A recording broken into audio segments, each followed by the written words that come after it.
जला डाली थी तुमने कश्तियां उंदलस के साहिल पर, मुसलमानों वही तारीख दोहराने का वक्त आया।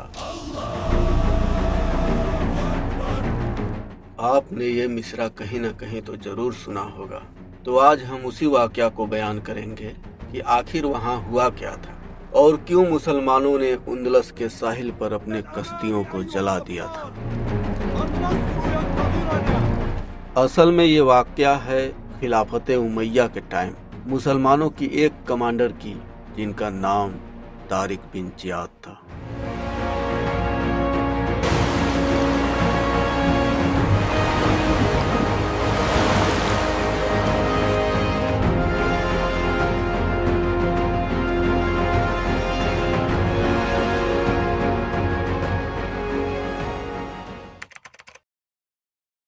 सातवीं सदी का दौर था और एक बाप अपनी बेटी पे हुए जुल्म का दर्द लिए स्पेन से निकलकर अफ्रीकिया के गवर्नर मूसा बिन नुसैर से मिलता है और एक दुष्ट राजा के जरिए अपनी बेटी पे हुए जुल्म की वाकया बयान करता है और अफ्रीकिया के गवर्नर मूसा बिन नुसैर से अपनी मदद की गुजारिश करता है। अब यहीं से शुरू होती है अल उंदलुस फतह की शुरुआत।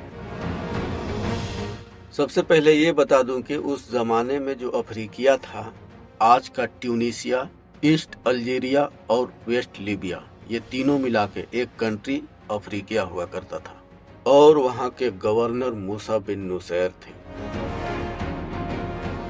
जो शख्स अपनी बेटी का फरियाद लेकर गया था वो कोई आम शख्स नहीं, बल्कि वो भी अपने देश का एक गवर्नर था जिसका नाम था काउंट जूलियन। तो दोस्तों 711 ईस्वी में दमिश्क इस्लाम का सबसे बड़ा दारुल हुकूमत यानी कैपिटल सिटी हुआ करता था और वहाँ के खलीफा अल वलीद बिन अब्दुल मालिक थे, यानी उमैयद खिलाफत के छठे खलीफा। और नॉर्थ अफ्रीका के मोरक्को से लेकर सेंट्रल एशिया तक की ये सारे इलाके उमैयद खिलाफत के अंडर में थी और ये इलाका विजिगोथिक किंगडम के अंडर में थी, जिसमें स्पेन, पुर्तगाल और साउथ फ्रांस का कुछ हिस्सा आता था। स्पेन का कैपिटल टोलेडो था और वहां का किंग का नाम वितीजा था। वितीजा ने लगभग 8 साल राज किए। किंग वितीजा के टाइम रोड्रिक स्पेन के साउथ एरिया बाइटिका का आर्मी कमांडर था, लेकिन रोड्रिक ये चाहता था कि किसी तरह किंग वितीजा को हटा के मैं खुद यहाँ का राजा बन जाऊं। विजिगोथिक किंगडम के टाइम ये कानून था कि राजा का बेटा राजा नहीं बने, यानी राजा चुने जाते थे। वितीजा के मरने के बाद जब एक नया राजा चुनने का वक्त आया तो रोड्रिक ने अपने फौज और समर्थकों के जरिए कैपिटल टोलेडो पे कब्जा कर लिया और खुद को राजा होने का ऐलान कर दिया। लेकिन बहुत सारे लोग इसके खिलाफ थे, कुछ कर भी नहीं सकते थे क्योंकि सारे आर्मी और चर्च के पादरी रोड्रिक के सपोर्टर थे। अब रोड्रिक यहाँ का किंग होता है, लेकिन कुछ टाइम बीतने के बाद धीरे धीरे वो लोगों पे जुल्म करना शुरू कर देता है। जैसे टैक्स को बहुत ज्यादा बढ़ा देता है, किसानों से ज्यादा लगान वसूली करना और अपने आर्मीज को टाइम पे तनख्वाह न देना। इन सब चीजों की वजह से उसके देश की इकोनॉमिक्स खराब होने लगती है। स्पेन का एक इलाका था जिब्राल्टर और वहां का गवर्नर था काउंट जूलियन। लोग उस टाइम अपने बच्चे को शाही तौर तरीके सीखने के लिए राजा के महल भेजा करते थे। तो काउंट जूलियन भी अपनी बेटी फ्लोरिंडा को, जो 15 से 20 साल की थी, उसे राजा के महल भेज देता है। फ्लोरिंडा बेहद खूबसूरत थी और जब रोड्रिक की नजर फ्लोरिंडा पे पड़ती है तो वो तो जालिम था ही, फ्लोरिंडा के साथ जुल्म कर देता है, जिससे वो बच्ची बहुत दुखी हो जाती है और चुपके से अपने बाप को एक खत लिखती है। जब ये लेटर काउंट जूलियन को मिलता है तो वो भी बहुत दुखी होता है और अपनी बेटी को लेने राजा के महल पहुंच जाता है और किंग रोड्रिक के सामने कुछ ऐसा बिहेव करता है जैसे उसे कुछ भी नहीं पता। और किंग रोड्रिक भी काउंट जूलियन से कहता है कि इस बार तुमने मेरे लिए कोई तोहफा नहीं लाया। तो काउंट जूलियन मुस्कुरा कर कहता है कि इस बार मैं भूल गया, लेकिन अगले बार मैं ऐसा तोहफा लाऊंगा जिसे आप जिंदगी भर नहीं भूल पाओगे। और अपनी बेटी को लिए वहां से वापस आ जाता है, लेकिन उसके दिल में बदले की आग भड़क रही थी। वह किसी से कह भी नहीं सकता था, क्योंकि यह जुर्म ही ऐसा था।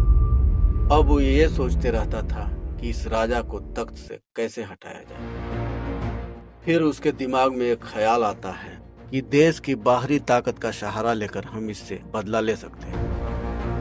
तो फिर वो अफ्रीका पहुंचता है, क्योंकि मुसलमानों की इंसाफ पसंद रहनुमाई देखकर उसे ये लगता था कि ये हमारी मदद कर सकते हैं। तो अल वलीद बिन अब्दुल मालिक के खिलाफत में मूसा बिन नुसैर अफ्रीका के गवर्नर थे। तो काउंट जूलियन मूसा बिन नुसैर से पहले अपनी देश की इकोनॉमी के बारे में बात करता है, फिर अपनी बेटी पे हुए जुल्म के बारे में बताता है। तो मूसा बिन नुसैर रोड्रिक की ये नीच हरकत का जवाब देना और उसे सबक सिखाने का फैसला लेते हैं। मूसा बिन नुसैर एक नौजवान और दिलेर शख्स को कमांडर बनाकर 7,000 सैनिकों समेत काउंट जूलियन के साथ भेज देते हैं, और उस यंग कमांडर का नाम था तारिक बिन जियाद। काउंट जूलियन भी उनकी मदद करता है, जैसे कि रास्ते बताएं, जहाज भी दिए। इस तरह तारिक बिन जियाद काउंट जूलियन के साथ जिब्राल्टर पहुंचते हैं। जिब्राल्टर समुद्र किनारे एक पहाड़ी क्षेत्र था, जिसे आज हम जबले तारिक के नाम से जानते हैं, यानी तारिक का पहाड़, जो स्पेन के नॉर्थ बॉर्डर पे मौजूद था। इस एरिया का ऊंचाई पे होने की वजह से हमलावर की फौज दूर से ही दिखाई देने लगते थे, और इस वजह से तारिक बिन जियाद अपनी फौजों का खेमा उस जगह पे डालते हैं। अब ये बात किंग रोड्रिक को पता चलता है, तो एक बड़े फौज को इकट्ठा करने लगता है और अपने फौज के साथ तारिक बिन जियाद की तरफ चल देता है। अब इतने सारे फौजों को एक साथ आता देख तारिक बिन जियाद की फौज घबरा जाती है। तारिक बिन जियाद अपनी फौजों की ये हालत देखकर सोचने लगते हैं, फिर अपने लोगों से कहते हैं कि सारी कश्तियां जला डालो और अजान दो, अशहदु अल्ला इलाहा इल्लल्लाह, और अपनी फौज के साथ असर की नमाज अदा करते हैं। फिर एक खुतबा देते हैं कि हम अल्लाह के दीन के लिए आए, सामने दुश्मन है और पीछे समंदर, वापस जाने का कोई रास्ता नहीं। या दुश्मन से मुकाबला करो या समुद्र में कूद के अपनी जान दे दो। अल्लाह का नाम सुनकर सारे फौज के दिल में एक जज्बा पैदा होता है, तो सबने एक साथ मिलकर लब्बैक का नारा बुलंद किया और कहा कि हम दुश्मनों के बीच जाके शहीद हो जाएंगे, लेकिन पीछे नहीं हटेंगे। तारिक बिन जियाद के फौज के पास सिर्फ नंगी तलवार थी, लेकिन फिर भी उन्होंने रोड्रिक की लाखों की फौज को शिकस्त दे दिया।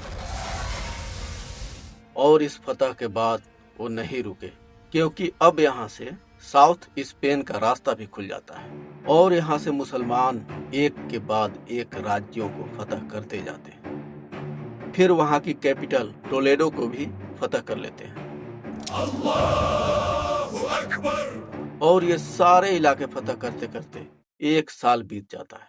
फिर जब मूसा बिन नुसैर तारिक बिन जियाद की कामयाबी की खबर सुनते हैं, तो मूसा बिन नुसैर 18 से 20,000 फौज लेकर खुद स्पेन पहुंचते हैं। दोनों मिलकर ये डिसाइड करते हैं कि क्यों ना मेरीडा पे हमला करके उसे भी फतह कर लिया जाए, क्योंकि इसे फतह करने के बाद पूरे स्पेन पे सिर्फ मुसलमानों की हुकूमत हो जाएगी। लेकिन उसे फतह करना इतना आसान नहीं था। यहाँ स्ट्रॉन्ग वॉल्स, ट्रेंड सोल्जर्स और एक्सपीरियंस कमांडर थे, इसलिए ये कोई नॉर्मल सिटी नहीं थी, बल्कि एक पावरफुल सिटी थी। और मेरीडा की लोकेशन भी डिफेंस फ्रेंडली था, जैसे कि ग्वाडियाना रिवर। इस शहर की इर्द गिर्द ऊंची पत्थरों की दीवारें और सारे सप्लाई रूट्स भी सिटी के कंट्रोल में था। तो मुसलमानों ने मेरीडा पर डायरेक्ट अटैक नहीं किया, बल्कि उन्होंने पहले आसपास के इलाकों को और सप्लाई रूट्स को अपने कंट्रोल में ले लिया।